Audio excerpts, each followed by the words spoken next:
Most of us have a love-hate relationship with credit cards. Whenever I mention credit cards in my email newsletter or on social media, random people keep saying, Nishan, don't talk about credit cards because credit cards are evil. But are they really evil?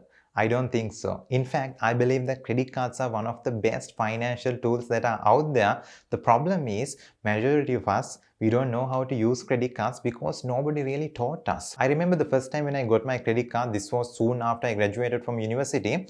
And at this point in my life, I had no work experience. I have never gotten a salary in my life. I had no experience managing my money, and that's the time I got a credit card. So you can imagine the problems that I had to go through because of not knowing how to use my credit card. Right, so if you have no idea how a credit card works, and if you are confused, and if you are in credit card debt, this video is for you. By the time you finish this video, you are going to learn everything you need to learn about credit cards in Sri Lanka, and I'm going to make sure that you will never pay interest payments or late payment fees ever again. Coming up. First, let me ask you a question. What is the biggest benefit of a credit card? Take your time. There are so many benefits of using a credit card. The obvious ones are the discounts, the promotions, the hotel offers, the holiday offers, and also you get different types of insurance as well as you get zero installment interest plans. Okay, those are the benefits that you see on the surface. But the biggest benefit of a credit card is you get to consume something without having any money.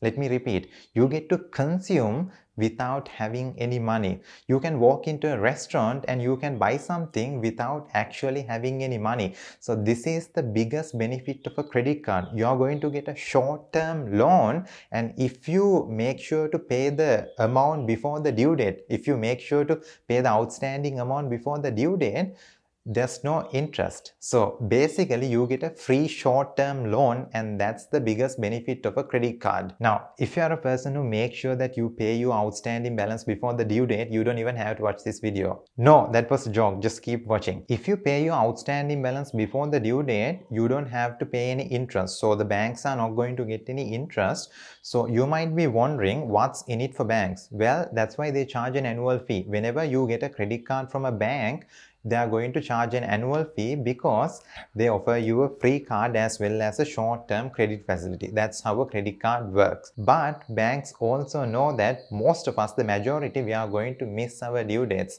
And when we miss our due dates, we have to pay interest as well as late payment fees. So that's how banks make money. Basically, banks are banking on us to default so that they can make money. So this is how credit cards work, and that leads to the biggest problem with credit cards, which is the high interest rate. Currently, the interest rate is 18% per annum. Earlier it used to be about 30% per annum, but the government has reduced, and this can vary. But generally credit cards charge a high interest because they are offering you a short-term loan. Imagine you are earning 8% from your investments annually, and you are bleeding 18% as interest payments from this side because of your credit cards.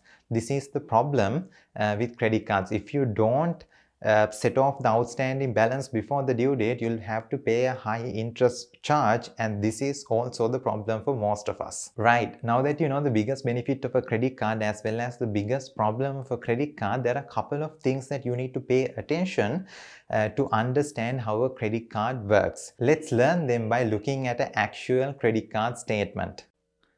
For this example, I'm using a HSBC credit card statement. Keep in mind that any statement, no matter which credit card you have, would look exactly like this. You will have the same things in every statement.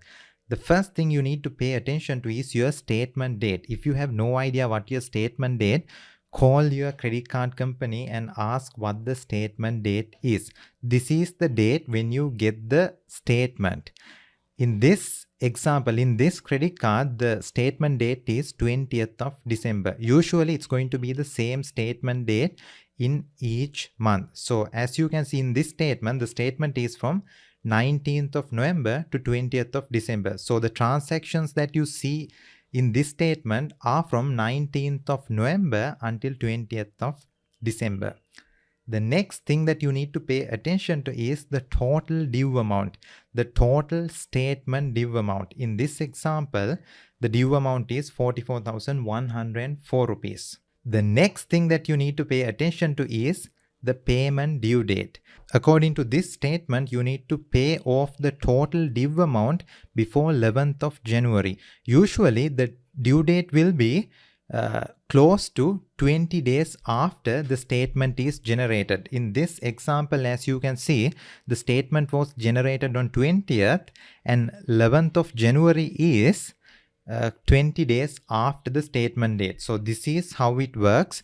It's going to be close to 20 days after the statement is generated. That will be your due date. So another thing that you need to pay real close attention to is a due date in your statement. The next thing that you need to pay attention to is the minimum payment amount. I'm sure you have seen a minimum payment amount in any credit card statement. How do they calculate this minimum payment? How do these credit card companies or banks decide what the minimum payment amount is?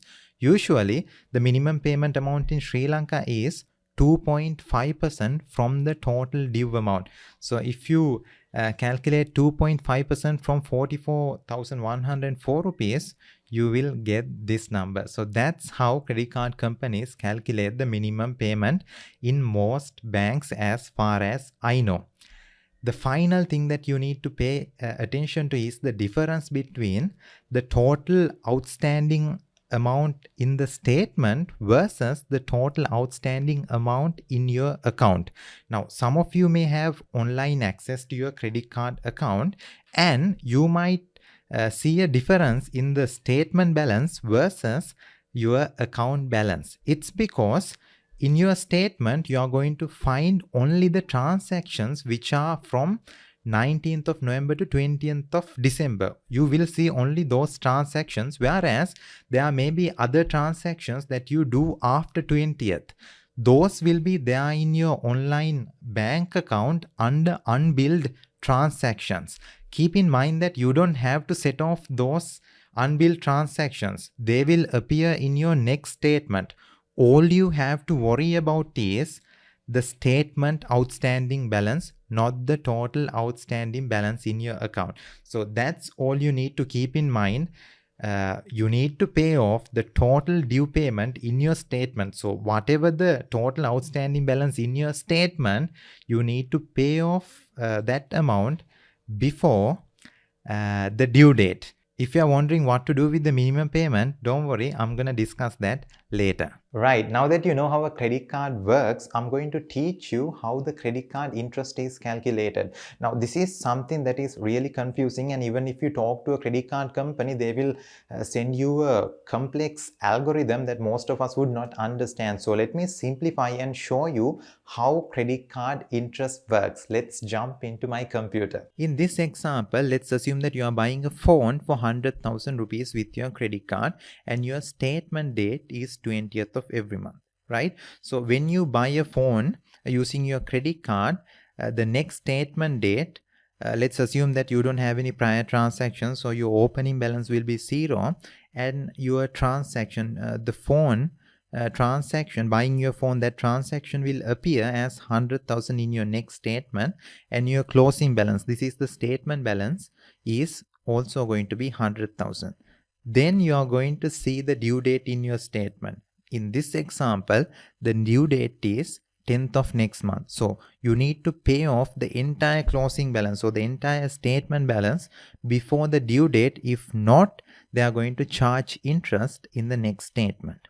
And you will also see a minimum payment. In this case, the minimum payment is 2,500. So if you pay 2,500, you don't have to pay the late payment fee, but you'll still have to pay the interest rate. Now, let's assume that you are not going to pay the minimum payment and you are not going to set off your balance, right? You are going to leave it as it is. This is how the next month's statement would look like, right?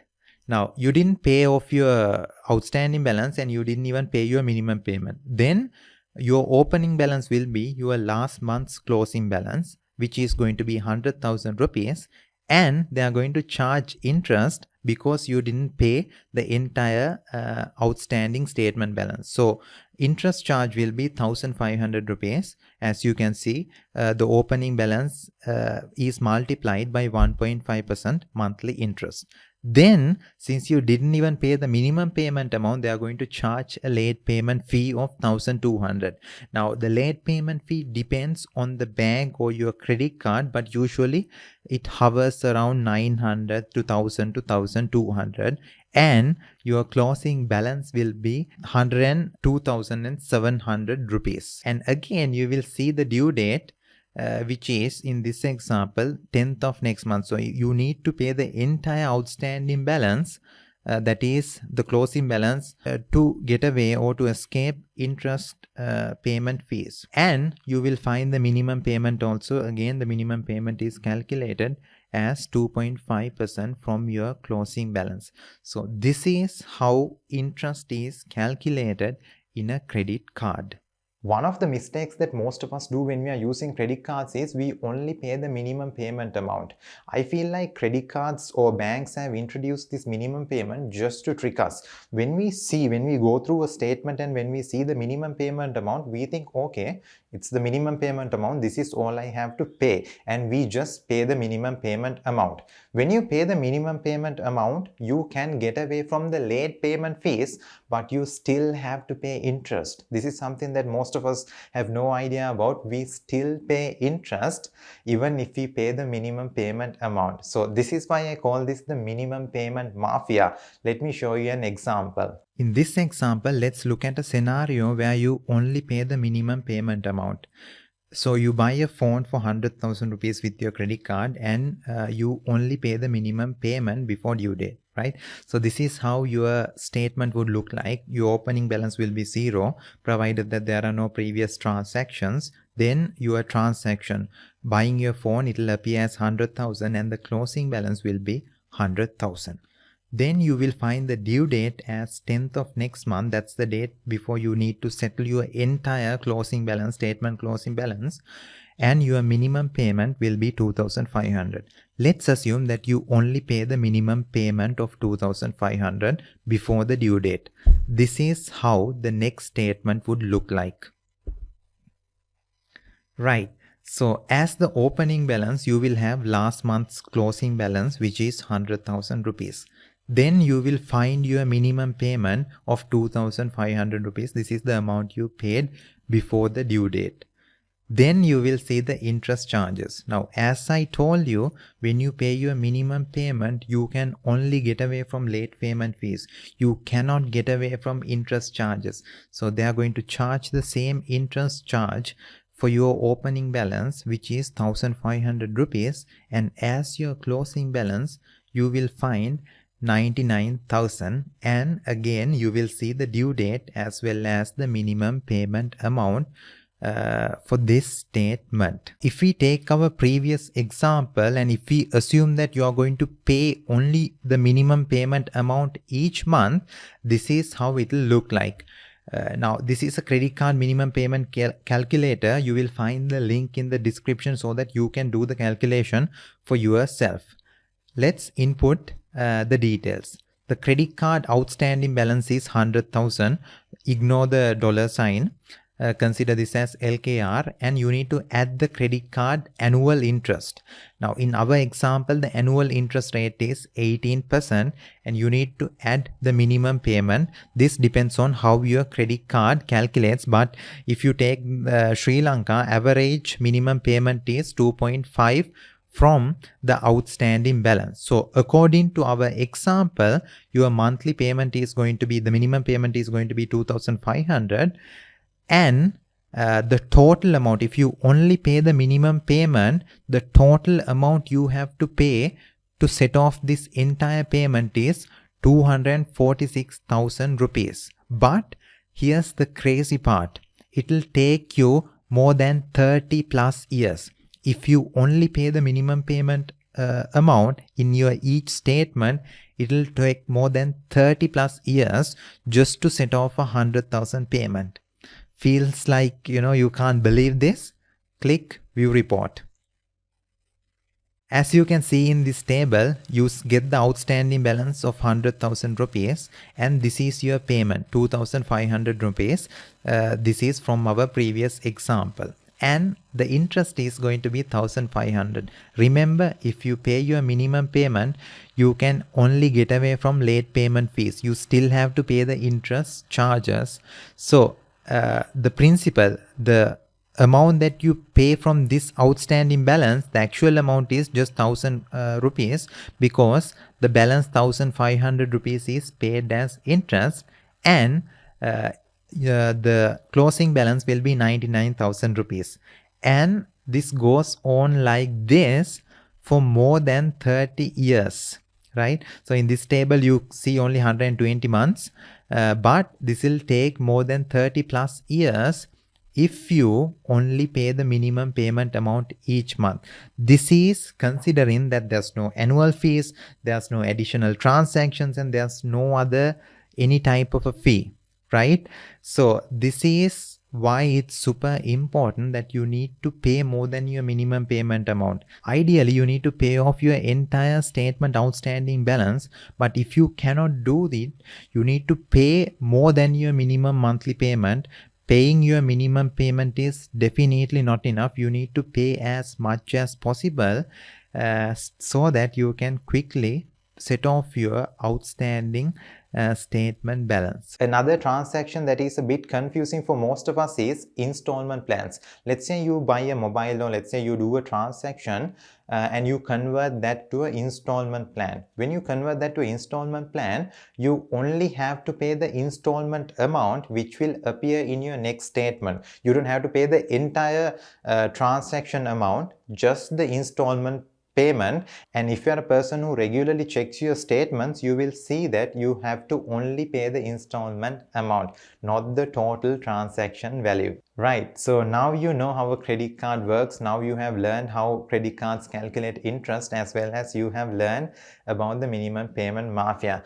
Now, when it comes to credit cards, my rule of thumb is pay off the entire statement outstanding balance before the due date. If you pay the total statement outstanding balance before the next due date, you are not going to incur any interest charges, as well as you will never pay any late payment fees. So that's the rule of thumb when it comes to credit cards. Alright, so here's a simple hack so that you never miss your due dates. One thing that I have done is I have set up a calendar reminder on the statement date. So whenever I get a statement, I make sure to check my statement, and then I look at the due date and I set up another calendar reminder before the due date so that I never miss due dates. Yes, so that's a simple hack that you can use, something that I use so that I never miss my due payments. Finally, now if you're a person who thinks that credit cards are evil, credit cards are not evil. It's just a financial tool that is introduced by the financial system, and I use credit cards daily. In fact, I have 3 credit cards.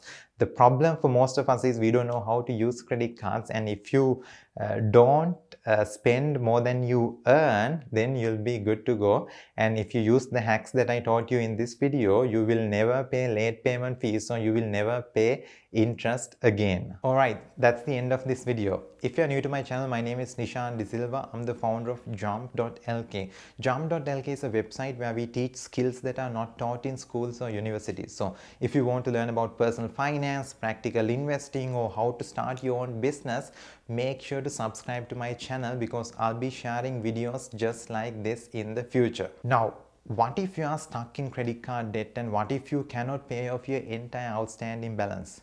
Then we are in a bit of a pickle, but don't worry. The first thing you need to do is stop blaming yourself, because this happens to the best of us. When we get our credit cards for the first time, nobody really teaches us how to do this, how to use this financial tool properly. I have been there myself as well. There was a time where I had mountains and mountains of credit card debt, and I had no way of paying off those outstanding balance. So if you're in a position like that, stop blaming yourself. What you need is a solid plan for you to get out of credit card debt. So if you want a solid practical plan, I have a free PDF. It's called How to Get Out of Credit Card Debt, a 5-step plan. To get this, head down to the description below. You'll find a link. Click that link and add your email address and you will get this free PDF which will show you how to get out of credit card debt in simple 5 steps. Also, if you want to take control of your money and start investing practically in Sri Lanka, I have an online course for you. It's called Investing Essentials, where I teach you everything you need to know in order to get started investing in Sri Lanka. If you want to learn more about this online course, make sure to head down to the description below. Okay, now I need a favor from you. I'm sure you know someone who's stuck in credit card debt or who's confused about using credit cards. If you know someone, make sure to share this video with them. You might be doing them a favor. Just find the share button and make sure to share this video with someone who is stuck in credit card debt or who's confused about using credit cards. And until my next video, keep crushing it.